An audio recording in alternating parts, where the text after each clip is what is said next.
Hello rufflers out there and all our sisters. I have with me on the couch today the fantastic Amanda Gore. I'm so excited. Now I know most of you know her, but I have to say... No, they don't. Sure they don't know me. Anyway, keep going. See, she's interrupting already. I can see how this is going to go. Yeah, not well. Yeah. Hey, look. Well, you know, it applies to both men and women, but women have a guilt gene very closely linked to a martyr gene. And so, you know, a woman will be given a massage voucher on a birthday and 12 months later, like 364 days later, she goes, oh, shit, I better use that voucher. And so she goes and has the massage, and then she's lying there, and for the first 5 minutes is, oh, this is so great, why didn't I do this before? Oh my God, I should have done it sooner. And then 5 minutes, the guilt gene, the martyr gene kicks in. It's, oh, but I shouldn't be here, I've got so much to do. There's so many, yes, slap yourself. Yes, you do need to do it. And no, you do not need to give it to somebody else, because if you think of the old oxygen mask on a plane thing, when you're on a plane and they say to you, if, in the unlikely event the plane, well now no planes are flying so it doesn't matter, in the unlikely event that planes will plummet to the earth, oxygen masks will fall from the ceiling. If you're with a child, what do they tell you to do?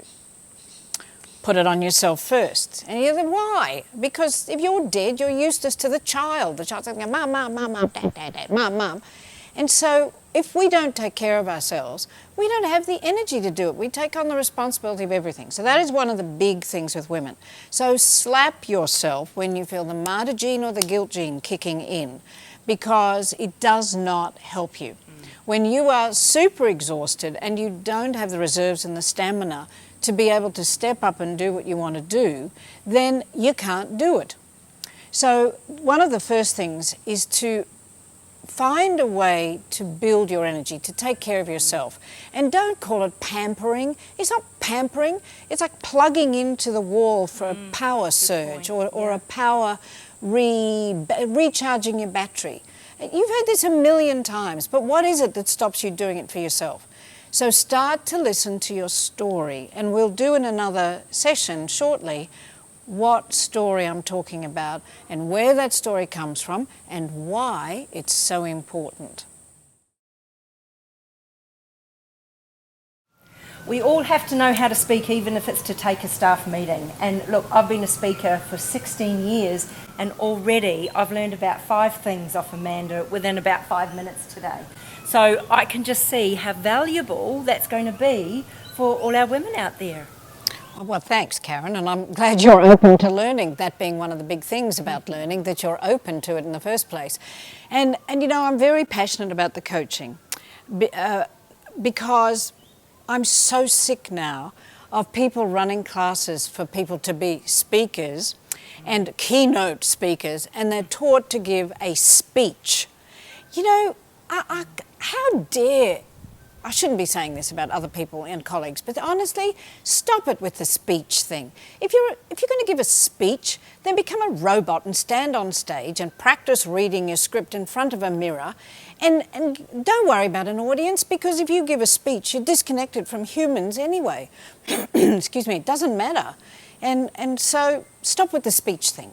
And stop with the, I'm the leader of this meeting and I need to be doing something. In truth, the state that you are in, as you are standing up in front of a group of people, whether it's a small group or a large group, because it's very different how you present to a small group to a large group, very different. And the state that you are in, if you're in your essence, who you really are, and you're very authentic and you're very genuine, then what you do is transformational. It doesn't even really matter what you say in many cases, as long as it's relevant and appropriate. So the biggest thing that I've learned, there are 2 people who've really extraordinarily helped my speaking.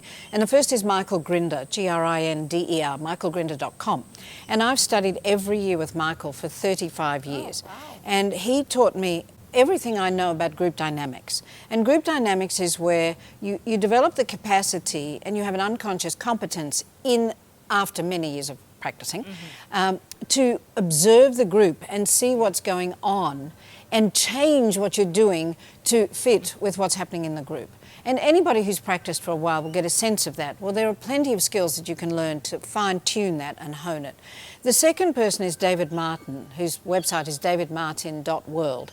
And I've worked myself, that's tautology. I have worked very deeply on myself with David, doing his courses called The Gathering and a couple of others.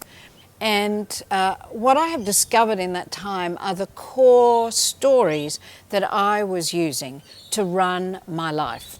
The lies that I had told myself between 0 and 7, because we know in epigenetics, the core fears are embedded between 0 and 7. And stay tuned because we'll do another one on the core fears. But anyway, I discovered what my real core fears were, and I've been looking for them forever. So I had addressed them, and it was an extremely uncomfortable process, but one I was willing to do because I'm 65. And David said to me, "Oh, that's correct answer, Karen. Thank you very much. Cool. Yes, How many points yes, do I get for that? many points for that one. Yes, yes, indeedy." And David said to me, "Do I want to run? I've run 60 years of my life on a 4-year-old's story. Do I want to run the next 60 years on?" No, I didn't. And so I was willing to do the hard yard. So ask yourself, for starters, are you willing to run the rest of your life based on the stories, read lies, of a 0 to 7-year-old for something that happened in your life and you told yourself a story about it, which then became the director of the rest of your life, and became the code on which the program of the rest of your life runs? Or do you want to change it now? And in terms of speaking, he said to me, "You need to start speaking about this." Now, I was known for being an entertainment, good content, but entertaining, high energy, blah, blah, blah speaker. When David said that to me, I went, well, that's the death knell from my business, isn't it? I'm going to be serious and talk about these things that are really like abuse and blah, blah, blah. It's all going to die. I doubled my income last year. Oh, well done. Doubled. And I'm so grateful because now we have this time where I have zeroed my income. I have storage space to not earn money for a few months, for which I'm extremely grateful. And gratitude we can also talk about because it's a very important strategy to have to deal with life, let alone what's going on at the moment. Anyway, so I learned that even though I had being authentic as one of my highest values, and I would be devastated if anybody said to me I wasn't real on stage. And yet I discovered I wasn't because I didn't know myself. And so the first thing with the speaker coaching that I do is to talk to people about their essence and what they really want to do and what is driving them. So the first thing in terms of speaker coaching is A, it's not a speech, and B, you're not delivering content in a small staff meeting. If you're authentic, truly authentic, so start to really find out what's authentic for you, not just what you think is authentic.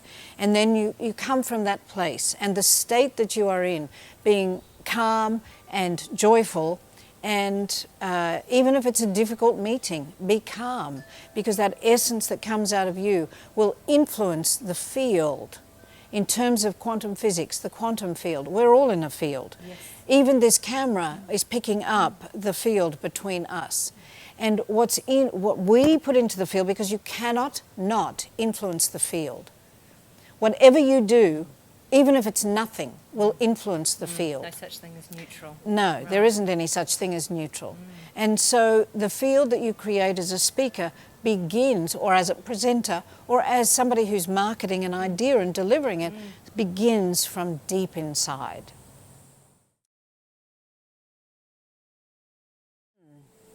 I think I actually discovered these, because I didn't read about it, nobody told me, but I think I discovered these because as I worked on myself in terms of growth and development, which is the single most important thing any of you can do.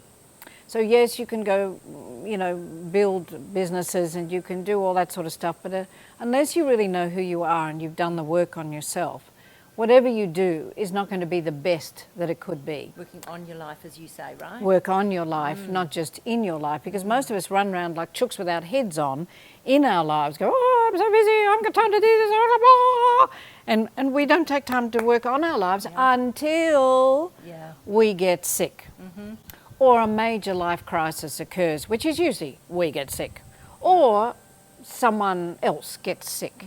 And then we stop and review and reflect on our lives. But don't wait for the crisis. You know, dramas occur to make us wake up and pay attention. And the things that they're designed to wake us up to are the fears that we hold that are actually ruling our lives. And the fears, as you listen to them, I want you to think about the story that you tell yourself, because the story you tell yourself is actually a fear. Most of the time it's a fear. And that story is the operating code that replaces the source code with which you were born. We are all astonishing beings of light. We are astonishing creatures. When the sperm hits the egg, electron microscopy shows that there is a flash of light. And that's lightning coming in. That's your spirit coming in.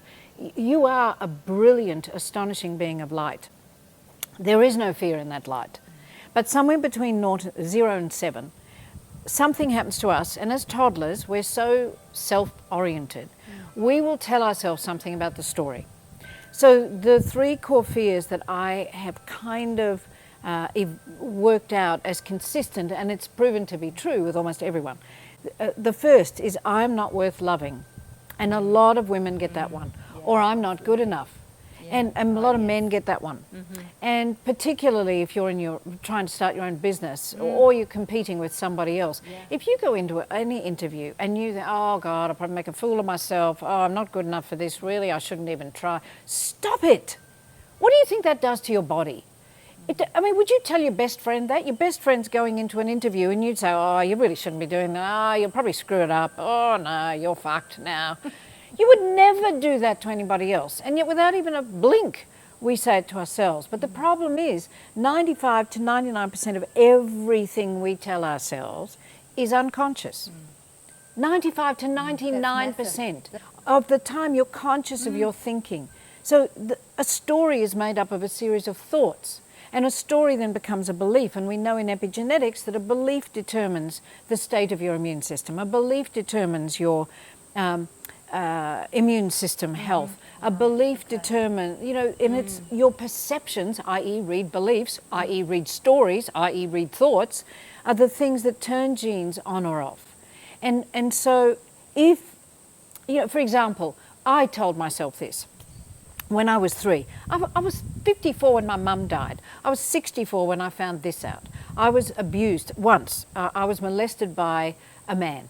And I told myself at that moment, because my father was an alcoholic and my mother was away. She had left for 12 months. And there was a nanny and my alcoholic father. We were in India. And this man molested me. And at that moment, when nobody else was with me, when I'm about 3, I tell myself, I am responsible for me. No one else will ever be there. I'm it. And at the same time, I told myself I was worthless because my mother had left. Now, when you look back at these things, don't judge them. For whatever reason it was. But I told myself I was worthless, not just not worth loving, worthless, and that I was responsible for everyone. So the worthless went out in concentric rings because I had corrupted the code, and now every relationship I had, I would sabotage in some way because how could anybody love me? I was worthless. And I would create all sorts of situations. For the responsibility, I created a life where I would fix people. I created an awesome career where I fix people. I got paid a lot of money to fix people. The fact that people were not broken and people in my personal life didn't even want to be fixed didn't bother me. I just narcissistically thought, I can fix you, I see exactly what's wrong, because I have a very good ability to look at someone, see them as a jigsaw puzzle, see that there's one piece missing, go, fuck, I've got that piece, let me give it to you.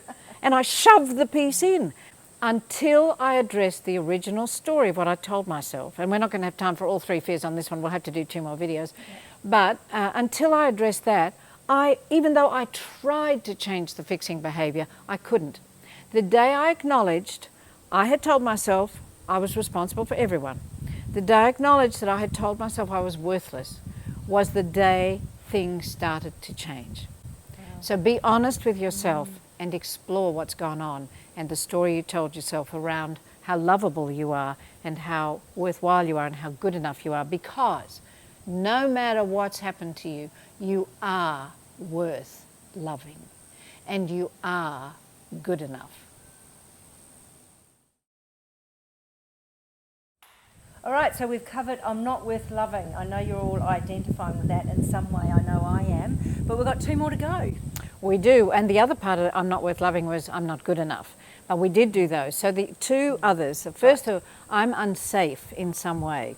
So the example of that is that, of course, when I had an alcoholic father. So anybody with an alcoholic parent, a drug-addicted parent, a mentally unwell parent, which is really common these days, any one of those 3, or any kind of unstable parent, will have a kind of a core potential to feel unsafe. Now, do we know we feel unsafe? No. Do you think I went through my life feeling unsafe? No. I wasn't conscious of it because we're not conscious of most of those things.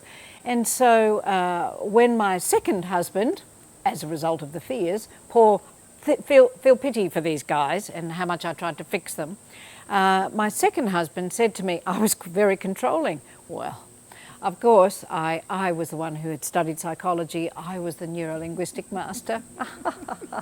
I knew what he was doing. He was projecting. He was really the control freak. And to some degree, he is. We all have an element of control, but really I was a control freak because the only way I could make myself feel safe was to control my environment and the people in it, or the people around me. So have a look at your control issues and see if you really do feel safe on the inside and comfortable with who you are and confident about where you are. And if you're in an unsafe situation, because sometimes, normally we're not unsafe in Western culture, but if you're in an abusive relationship, you are unsafe, whether it's emotional or physical, get out. Find a way to do this. You can do it. Find support. There is plenty about. You are worth more than staying in an abusive relationship. This is not your path unless you choose to accept it. And whatever excuse you come up with, have a look at the sense of unsafe, because once you start to feel less unsafe and more confident, you will change the field. You'll change your magnetic field and other things will start to change. But you still have to take action. And the third core fear is separation. And this is an interesting one because it is a human's great journey, I believe, to understand that we are never separate. Never. I still haven't quite got my head around this in a way that I can truly feel, but I know it's true. I know it. I started studying quantum physics when I was 17, so that's like 50 years ago. Oh, God, yes. 50 years ago. Oh, that's all. No, it's not. Anyway, I'm 64 now, 65. When I was 17, I started studying quantum physics. Nobody else was studying. There were 7 of us in the class at uni. However, it's much more accepted now that we are part of the quantum field. And that means that all of us are fractals of source energy. And we all have the wisdom of source within us, but we've coated it with these 3 core fears. And when you're a fractal, you can't be separate. You're the whole within the whole. And so everything we do makes a difference. You've walked into a room or you've worked somewhere where there's an energy sucker.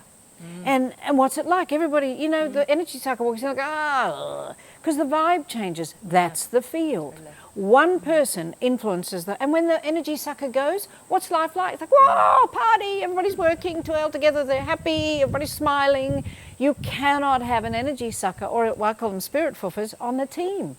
You can't. They suck the whole energy down. They suck the field down. So you are never separate. You are never alone. Never. And ask for help. And that's something I'm learning to do, that I ask for wisdom.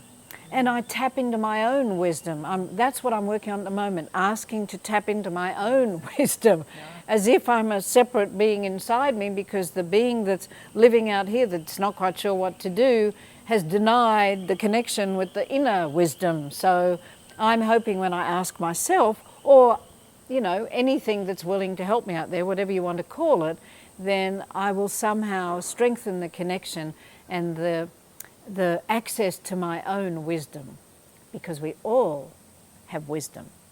We just need to look for it and access it. Like you, I have spent years learning how to ask for help. I haven't mastered that at all, but maybe that you will put your hand up and say, actually, I'd like to know more about that, or actually, I have a question. How does that work? Or I'm in this situation. How could I get help?